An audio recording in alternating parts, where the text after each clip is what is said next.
Hello అండి, అందరికీ నమస్కారం. ఫ్రెండ్స్ ఎలా ఉన్నారు? అందరూ బాగున్నారు కదా? ఇది మార్నింగ్ 6:30 నుంచి తీసిన వ్లాగ్ అండి. ఈరోజు నా మార్నింగ్ రొటీన్ ఎలా ఉంటుందండి ఈ వ్లాగ్లో షేర్ చేయబోతున్నాను. అలాగే ఒక ఇన్ఫర్మేషన్ కూడా ఇస్తాను. ఒక విషయం నాకు చెప్పాలనిపిస్తుంది. ఈ వ్లాగ్ అయితే ఎండింగ్ వరకు చూడండి, మీకు తెలుస్తుంది. మార్నింగ్ క్లైమేట్ అనేది ఈ విధంగా ఉంది. 7:30, 8 అయ్యేసరికి మాత్రం మామూలుగా ఉండదు, ఎండ చాలా ఎక్కువగా అనిపిస్తుంది. మళ్ళీ సమ్మర్ వచ్చేసినట్టు అనిపిస్తుంది.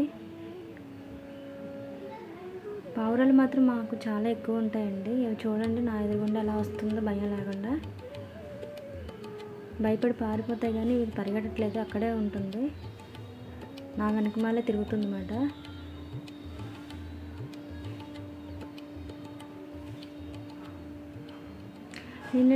నిన్న నేను వ్లాగ్ అనేది షేర్ చేయలేదండి. వెంటనే వ్లాగ్ తీసి మళ్ళీ ఎడిటింగ్ చేసుకొని వాయిస్ ఓవర్ ఇవ్వడం చాలా కష్టం అయిపోతుంది నాకు. అందుకని చెప్పేసి నేను వన్ డే ఆపేసి ఆ వన్ డే తీసిన వ్లాగ్ ఈరోజు నేను షేర్ చేయడం జరుగుతుంది అన్నమాట. అందరూ అలానే చేస్తారు అనుకుంటా, కానీ నాకు కొత్తగా పెట్టి తెలియటం లేదు, అందుకే నేను ఇలా చేశాను అనమాట. ఇక నుంచి ఏమైనా వ్లాగ్స్ వెంటనే తీసి అట్టే ఒక పక్కన పెట్టుకోవాలి, ఎందుకంటే తీయలేని టైంలో అది మళ్ళీ నేను ముందు తీసిన వ్లాగ్స్ అనేవి మళ్ళీ నేను అప్లోడ్ చేసుకోవడం బాగుంటుంది.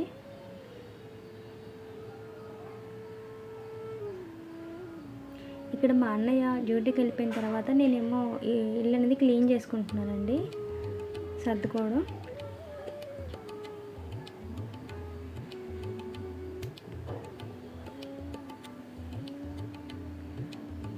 ఇల్లు సర్దిన తర్వాత ఇంకా వెజిటేబుల్స్ అనేది మా అమ్మగారు కట్ చేసి ఇవ్వాలి.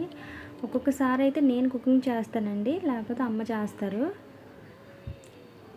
ఒకేలా చేయాలని లేదు. ఈరోజు బెండకాయ టమాటా కర్రీ అండి. కుకింగ్ వీడియోస్ కూడా పెడతాను, కొంచెం టైం పడుతుందండి. నాకు ఇంకా ఇది వీడియోస్ తీయడం అనేది అలవాటు పడాలి, కొంచెం ప్రాపర్గా తీయాలి కదా.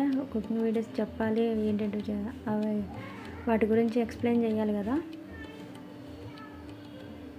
అలాగే వీడియో తీసే వాళ్ళు కూడా ఉన్నారు కదా పక్కన, అవి కూడా త్వరలోనే షేర్ చేస్తాను. ఇంక ఇల్లు క్లీన్ చేసుకుంటున్నానండి నేను ఇక్కడ.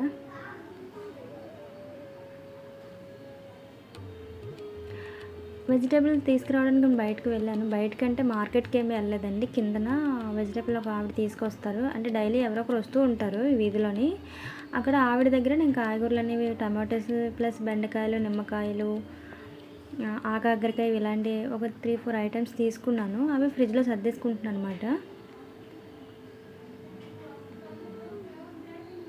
ఇక్కడ బీట్రూట్, క్యారెట్ చూపిస్తున్నాను కదా, అది జ్యూస్ అనమాట. ఆ 3 నేను వేస్తాను కంపల్సరీగా జ్యూస్ తాగడానికి. చెప్పాను కదండి, లేడీస్కి ఇంకా బాగా యూజ్ అవుతుంది, కలర్ ఇంప్రూవ్మెంట్ కూడా చాలా ఉంటుందని ముందు వీడియోస్లో చెప్పాను. ఇక్కడ వెజిటేబుల్స్ అన్నీ కట్ చేసి ఇచ్చేస్తాను మా అమ్మగారికి. అలాగే మీకు ఒక విషయం షేర్ చేయాలని చెప్పాను కదండి, అదేంటంటే మ్యారేజ్ విషయంలోనే ఎవరు కూడా తొందరపాటు నిర్ణయాలని తీసుకోకండి. అది ఎవరో చెప్పారు, మంచిదే. చాలామంది చెప్తారండి, మ్యారేజ్ టైం వచ్చేసరికి సంబంధాలు చూస్తారు, మంచోళ్ళు అంటారు. కానీ మనం కొంతమంది, అంటే మనకు నచ్చిన కొంతమంది నమ్ముతాము, వాళ్ళ ద్వారాగా మనం వెళ్తాము మ్యారేజ్కి అనేవి, సంబంధాల కోసమని వెళ్తారు. మనుషులు నమ్మి వెళ్ళిపోవడం కంటే, ఒకవేళ నిజంగా మీకు సంబంధాలు చూసారా అనుకోండి, ఫస్ట్ వెళ్ళండి, కానీ మీ ఎంక్వైరీ మీరు చేసుకోండి. మీరు తెలుసుకోకపోతే చాలా ఇబ్బందుల్లో పడిపోతారు. రోజులు చూస్తే బాగాలేవు కదా, చాలా ఇబ్బంది అవుతుంది. మధ్యవర్తులు నమ్మేసి ఒప్పేసుకున్నారంటే చాలా ఇబ్బంది పడాల్సి ఉంటుంది ఫ్యూచర్లో.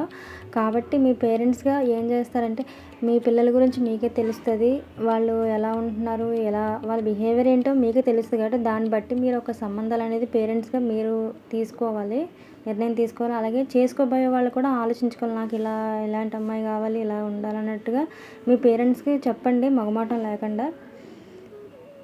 అప్పుడు దాన్ని బట్టి వాళ్ళు నిర్ణయం తీసుకుంటారు. ఎవరో చెప్పారు అని చెప్పేసి మాత్రం ఏ సంబంధాలు కూడా ఒప్పుకోకండి. మాకు దగ్గరలో ఉన్న వాళ్ళకి అలా జరిగింది. కాకపోతే దేవుడి దయ వల్ల మ్యారేజ్ అనేది ఆగిపోయింది కాబట్టి బతికిపోయారు. ఎందుకంటే వాళ్ళు మధ్యవర్తులు నమ్మి మనం వెళ్తాం. మధ్యవర్తులే మనకి ఇలా చేస్తారనేసి అనుకోం కదా! కాబట్టి సంబంధాలు చూసుకున్నప్పుడు మాత్రం అన్నీ ఒక లేట్ అయినా పర్లేదు, 1 ఇయర్ లేట్ అయినా పర్లేదు. లైఫ్ కదా! కొంచెం జాగ్రత్తగా సంబంధాలనేవి చూసుకోండి. అబ్బాయికైనా, అమ్మాయికైనా. ముందు వాళ్ళ గురించి తెలుసుకోండి. ఫైనాన్షియల్‌గా కొంతమంది అంటారు ఫైనాన్షియల్‌గా సెటిల్ అయిపోయారు పర్వాలేదు ఇంక చేసేయొచ్చు ఆస్తులున్నాయి అంటారు. ఆస్తులు కాదండి. అర్థం చేసుకునే మనసు మాత్రం లేకపోతే చాలా కష్టం. ఆస్తులే ఉండవు.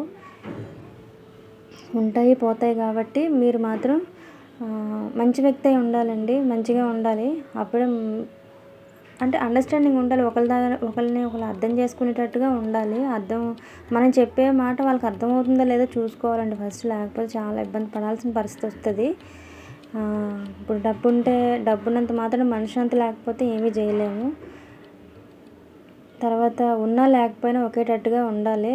లేదని చెప్పేసి ఒకలాగా, ఉందని చెప్పి ఒకలాగా ప్రెజెంట్ సిచ్యువేషన్స్ అలాగే ఉన్నాయి. డబ్బు లేకపోతే మనిషికి వాల్యూనే లేదు. అలాంటి వాళ్ళైతే డబ్బు ఉన్నంత వరకే మనతో ఉంటారే తప్ప కానీ లైఫ్ లాగా ఉంటారని అయితే నాకు నమ్మకం ఉండదు. కాబట్టి అర్థం చేసుకునే వ్యక్తి ఫస్ట్ అడ్జస్ట్ అవ్వాలండి. ఎందుకంటే డబ్బు ఫస్ట్‌లో ఉండొచ్చు, తర్వాత ఏమైనా అవ్వచ్చు చెప్పలేము. ఈ రోజున్న లైఫ్ వేరే విధంగా ఉంటుంది, చెప్పలేము. హెల్త్ ఇష్యూ రావచ్చు, డబ్బు పోవచ్చు, లేకపోతే ఏదైనా జరగవచ్చు. అలాగే డబ్బు రావచ్చు, వచ్చిందని చెప్పి కూడా మనం ఇదవ్వకూడదు. కాబట్టి అడ్జస్ట్ చేసుకోవాలి ప్రతిదీ లైఫ్. ఉన్నదాంతోనే అంటే ఉండేటప్పుడు ఖర్చు పెట్టేసుకోమని కాదు, లేనిటప్పుడు అప్పు చేయమని కాదు, కానీ ఉన్నదాంతో అడ్జస్ట్ చేసుకోవాలి. ఏది కొన్నా చేసిన దానికి 1కి 100 సార్లు ఆలోచించుకోవాలి. అవతలోళ్ళు చెప్పింది కూడా మనకు అర్థం కావాలండి ఫస్ట్. అలాంటి అర్థం చేసుకునే ఇది ఉంటే మాత్రం అప్పుడు మీరు చేసుకోవచ్చు. డబ్బు గురించి ఆలోచించారంటే డబ్బు ఉన్నంత వరకే మనతోనే ఉంటారు, లేకపోతే తర్వాత వేరేలాగా ఉంటుంది. వాల్యూ ఇవ్వరండి ఫస్ట్, అది మాత్రం చూసుకోవాలి. మనశ్శాంతిగా ఉండాలంటే మాత్రం మనిషిని బట్టే ఉంటుందండి. కాబట్టి సంబంధాలు చూసే ముందు పేరెంట్స్గా పిల్లలకి ఎలా ఉంటున్నారో ముందు వాళ్ళే పేరెంట్స్ ఆలోచించుకోవాలి. చేసుకోబోతున్న వాళ్ళు మెయిన్ చూసుకోవాలండి. ఎందుకంటే లైఫ్ ఒక్కసారిగా ఇదైందంటే తర్వాత మనం ఏం చేయలేము, వెనక్కి రాదు కూడా. కాబట్టి జాగ్రత్తగా సంబంధాలను చూసుకోండి. మధ్యవర్తులు చెప్పారు కదా, వాళ్ళు ఇలాగ అన్నారు, మంచోళ్ళు అంటారండి ఆ టైంకి చాలామంది. ఎందుకంటే మ్యారేజ్ చేసేయాలి, తర్వాత మైండ్ సెట్ ఎలా ఉంటుందంటే మ్యారేజ్ అయిపోయిన తర్వాత అంత కుదురు పడిపోద్ది, అంటే బాధ్యతలో పడిపోతారు, ఇలా ఉండరు అనుకుంటారు. కానీ ఒక 25, 30 దాటిన వాళ్ళు ఏమాత్రం మారుతారంటే నాకు నమ్మకం అయితే ఉండదు. ఎందుకంటే మారాల్సింది ఇప్పుడు 16, 17, 18 ఇయర్స్లో అంటే మనకేమీ తెలీదు. ఆ ఏజ్ వేరేలా ఉంటుంది. ఆడతో పాటు తిరిగే ఏజ్ కాబట్టి కొంచెం ఒక 30+ అవి దాటిన తర్వాత కూడా ఎలాగ ఉందంటే కొంచెం ఆలోచించుకోవాల్సిన పరిస్థితి మాట. ఎందుకంటే ఆ ఏజ్లో మైండ్ మెచ్యూరిటీ అదే ఉంటుంది. మరి అప్పుడు కూడా ఇలాగే బిహేవ్ చేస్తారంటే కొంచెం ఆలోచించుకోవాలి. కాబట్టి మనం ఏం చేసినా సరే ఫస్ట్ ఒకసారి లేట్ అవ్వనివ్వండి, లేట్ అయినా పర్వాలేదు, కానీ సంబంధాలు మాత్రం మంచిగా చూసుకోండి. లైఫ్ ఒక్కసారి పోతే మళ్ళీ తిరిగి రాదు. జాబ్ అయినా సరే డబ్బైనా సంపాదించవచ్చు, జాబ్ అయినా వేరే జాబ్కి వెళ్ళొచ్చు, ఇంకేదైనా కావాలంటే కొనుక్కోవచ్చు, కానీ ఇది మాత్రం చాలా కష్టం. కొంచెం జాగ్రత్తగా, మనశ్శాంతి లేకపోతే ఏ పని చేయలేము. అది మాత్రం జాగ్రత్త చూసుకోండి. పేరెంట్స్ చెప్పిన మాట వినండి. వాళ్ళు ఎందుకంటే వాళ్ళ లైఫ్ లీడ్ చేస్తారు కాబట్టి వాళ్ళకి కొన్ని తెలుస్తాయి ఏ వ్యక్తి. ఎందుకంటే ఆల్రెడీ వాళ్ళ లైఫ్ లీడ్ చేశారు, వాళ్ళు ఎలా ఉంటారో తెలుస్తుంది, ప్రతిదాని వాల్యూ తెలుస్తుంది. వాళ్ళ మాట కూడా మీరు వినండి. అలాగే పిల్లలు కూడా ఏమనుకుంటున్నారో పేరెంట్స్ కూడా తెలుసుకోండి. అలాగైతే బాగుంటుందని నేను అనుకుంటున్నాను. ఇదేనండి మీకు చెప్పాల్సింది అనుకున్నాను. ఎందుకంటే మా ఫ్యామిలీలో కొంతమందికి ఇలా జరిగింది కాబట్టి, అంటే జరగడం అంటే మనం ఏంటంటే మధ్యవర్తులు మాట పెట్టి వెళ్ళిపోయి మధ్యవర్తులు మంచిగా ఉంటే మనకు మంచిగా చేస్తారనుకోవడం తప్పు. ఎందుకంటే మన ఆలోచన ఇప్పుడు ఇంట్లో పుట్టినోళ్ళవే ఆలోచన వేరేగా ఉంటుంది. పిల్లల ఒక పాప ఒకలా ఉంటే ఒక బాబు ఒకలా ఉంటారు. ఆలోచన వేరే వేరేగా ఉంటాయి కదా. ఒకరు స్లోగా ఉంటారు, ఒకరు ఫాస్ట్గా మాట్లాడతారు, అలా ఉంటుంది. కొంచెం సైలెంట్గా ఉంటారు. అలాగే బయట వాళ్ళు ఎవరో చెప్తారు, వాళ్ళు చెప్పిన దాన్ని బట్టి వాళ్ళు తప్పలేదు, వాళ్ళ ఆలోచన అలా ఉంది అంతే. అలాగే మన ఆలోచన బట్టి మనం చూసుకోవాలని చెప్తున్నామండి అంతే. అలా ఎవరు ఎలా ఇబ్బంది పడకూడదు ఫ్యూచర్లో కూడా అనేసి నేను, అంటే మా ఫ్యామిలీ వాళ్ళకి వచ్చిన ఇబ్బంది ఎవరికి రాకూడదని ముందుగా నేను చెప్తున్నాను అనమాట. షేర్ చేయాలనిపించింది. ఇది తప్ప ఒప్పో నాకు తెలియదు, కానీ షేర్ చేస్తున్నాను. కాకపోతే మ్యారేజ్ చేసుకునే ముందు మాత్రం చాలా జాగ్రత్తగా చూజ్ చేసుకోండి. అలాగే ఎంక్వైరీ మాత్రం చేసుకోండి. సంవత్సరం పాటైనా ఉండండి. మంచిగా మీకే బాగుంటుంది. లేట్ అయ్యే కొద్దీ మంచిదే వస్తుంది, ఏం కాదు. దాని గురించి ఇబ్బంది ఏం లేదు.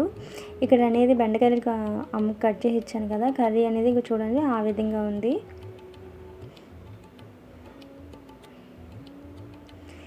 కొంచెం దగ్గరగా అయిపోతే కర్రీ బాగానే కనిపిస్తుంది, కానీ కొంచెం కారం ఎక్కువైపోయిందండి. తినేటప్పుడు చాలా ఇబ్బంది అయిపోయింది.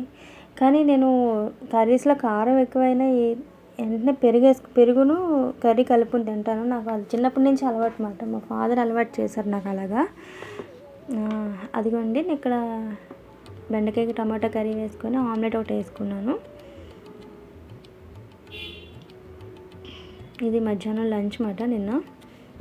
నిన్న 2 అయిపోయింది, లేట్గా తింటున్నాను. మా అన్నయ్య వస్తానని చెప్పారు, కాకపోతే కొంచెం వర్క్ ఎక్కువ ఉండడం వల్ల బయట తినేస్తున్నానని చెప్పారన్నమాట. అందుకే ఇంక నేను తినేస్తున్నాను 2 o'clockకి.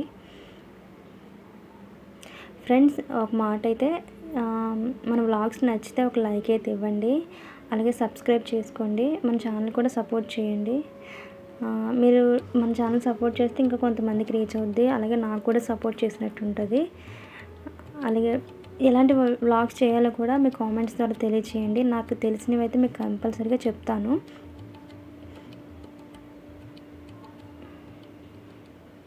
ఎండ మాత్రం మామూలుగా లేదండి. వాటర్ కూడా ఎక్కువ తాగండి. అలాగే వేడి చేసిన నీళ్ళు మాత్రమే తాగండి. చల్ల నీళ్ళు తాగొద్దు. హెల్త్ ఇష్యూ చాలా ఎక్కువగా ఉన్నాయి బయటనే కాదు. వేడి నీళ్ళు తాగితే కొంచెం మంచిదండి. ఎంతో కొంత తగ్గించుకున్న వాళ్ళు అవుతాము. నెగ్లెక్ట్ చేసామంటే హాస్పిటల్కి ఇచ్చుకుంటాం అమౌంట్.